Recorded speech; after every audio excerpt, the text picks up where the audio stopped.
আরে ভাই পানিতে পাশা লাগছে, খেতে দে। হ্যাঁ আব্বে, তো পানি খেয়ে জমে গেছে, এখন কি করব? আমি বলি হ্যাঁ বলো। এর সামনে জাদুর লাকড়ি জ্বলাতে হবে, তাহলে এর বরফ গলে যাবে। কিন্তু এই লাকড়ি পাবো কোথায়? আগে বাবা বল, তারপর বলবো।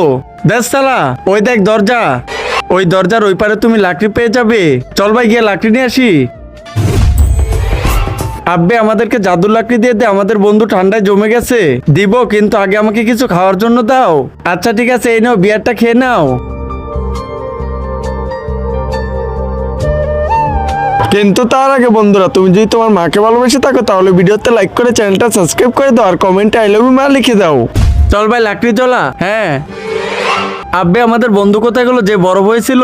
আব্বে তোমরা আসতে দেরি করেছো, তাই তোমাদের বরফ হয়ে যাও বন্ধু গলে পানি হয়ে গেছে, এই দেখো। আব্বে ইয়ার একে তো ফ্রিজে ভরা উচিত ছিল, জলদি চল।